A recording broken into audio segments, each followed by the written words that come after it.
As a gacha game, Honkai Star Rail is a live service game where you will get an update regularly from each patch. You will find new stories, events, characters, and many more. Each update will grant you a lot of rewards to make your account stronger and help you beat harder challenges. So the longer you play, the stronger your account is going to be. It makes sense if a late-game player is able to clear all the hard contents in Honkai Star Rail. But the problem is it true?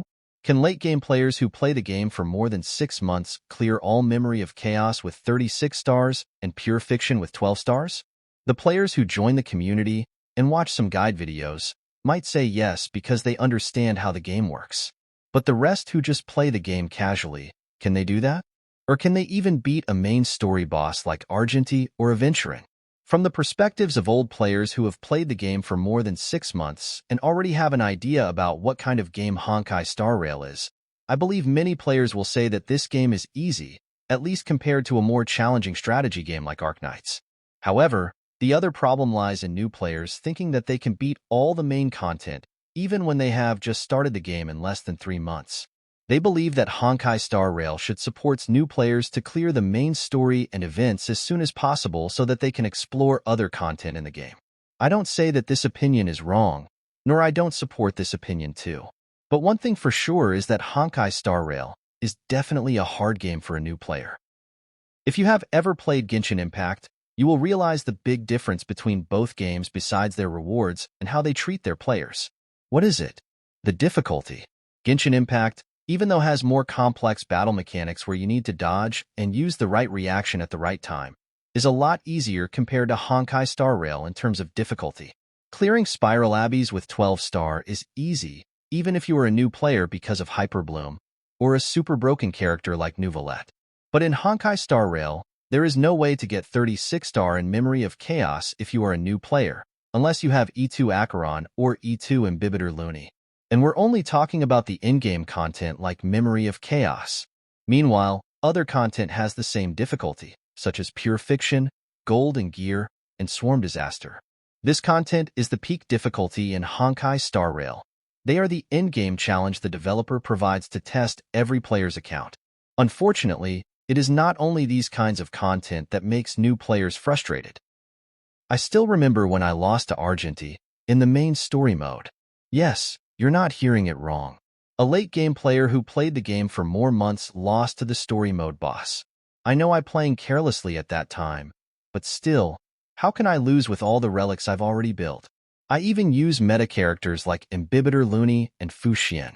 At that time, I realized that Honkai Star Rail is a hard game. They even need to nerf the boss in story mode a few times. The newest case is the Aventurine boss that you found in the 2.1 update, where a lot of players get stuck. Some of them are actually late-game players with good relic builds and teams. So what happened after Aventurine got nerfed? Some players still can't beat him. Even a boss nerf can't make Honkai Star Rail become an easy game. There are many reasons why Honkai Star Rail can be very difficult, unlike Genshin Impact, where you can trick the difficulty level by playing better than most people. There's even a player who can use Beidou to counter all the incoming damage and finish the weekly boss without getting hurt. But in Honkai Star Rail, there's no way to trick the game mechanics. You can find many videos or streams about players who try to speedrun Genshin Impact Spiral Abbeys with full stars on a new account, or how they use a full team with 4-star only. But how often have you seen those kinds of content in Honkai Star Rail? It's rare, because there's a giant gate called DPS check that holds you from doing that thing. Genshin Impact lets you do that because there's no meaningful difficulty update, and there are many good 4-star characters who still hold their throne as top-tier characters, even after the 4.5 version update. But the difficulty difference between Honkai Star Rail version 1.0 and version 2.2 is insane. And tell me, is there any real 4-star character in Honkai Star Rail that can compete with the best 5-star characters? The only option was E6 Tingyun and E6 Chinkei. But still, Tingyun is nothing after Wanmei was released, and Chinkei is just a worse version of Imbibitor Luni, not an alternative one. There's a time when 4-star damage dealers like Hook, Serval, Yanqing, Susang, and Arlan are still relatable and can be a worthy substitute for 5-star damage dealers. You can definitely build them along with 4-star supports without feeling any regret since they can clear all the content and still get full stars at Memory of Chaos. Using 5-star characters, damage dealers, or supports is just to make it faster. But now, the 5-star itself is the minimum requirement for getting full stars. You might use Hook as a 4-star, but can you pair her with Tingyun, Yakong, and Lynx? Yes, but only to clear it. But full stars? Impossible. Hook is only capable of getting 36 stars if you pair her with broken support like Ruanmei and Sparkle. There's still hope in 2 of them, even though just a little. In only 1 year, Honkai Star Rail's DPS check has already skyrocketed. Casual players who play the game just for fun without having any idea how to build characters and teams will definitely have a hard time playing Honkai Star Rail. This game is no longer casual, unlike Genshin Impact. Each player has their reason to play the game, but getting stuck even in the main story is something you don't want to feel. The main story is different from the in-game challenge since it will unlock many doors to new content and features. Getting stuck in the main story means no full update for your account. And some hard bosses like Aventurine or Argenti will probably come in the future. And it wouldn't be surprising if they're releasing an even harder one, much harder than both of them. The best method to solve this problem is to pull at least one meta damage dealer and learn how to build them with the correct relic and team. You can pull and collect your favorite waifus or husbandos, but you need an emergency plan if you get stuck. And that's where meta characters come to save your account. Ignoring meta, only pull for waifus. These words are only applicable to Genshin Impact. Honkai Star Rail will punish you with much frustration if you keep doing this unless your waifus or husbandos are the meta itself. In the early days of playing Honkai Star Rail when it was first released, Natasha was everyone's favorite healer. Natasha is a very reliable healer that you can use on a lot of content. If you build her correctly, she will help you progress with your account. But today, are there any people who are still playing Natasha? I guess not. Natasha is getting a power crept so hard that she can't even be worth building anymore. Unless you're a new player and don't get any luck with your 50+ free pulls. In this case, building Natasha is the only choice you've got. But after you get the new sustainer, anyone, you can replace Natasha and bench her forever. And if you think that's only happened to Natasha, you're wrong. The same thing also happened to the all 4-star sustainer in Honkai Star Rail. The difference between sustaining your team with 4-star and 5-star characters is really huge. Even Bailu, who is considered the worst 5-star sustainer, is a lot better than the best 4-star sustainer at the moment, Gallagher. On Fuxian's release, I tried to pull Lynx because I needed to save for future characters.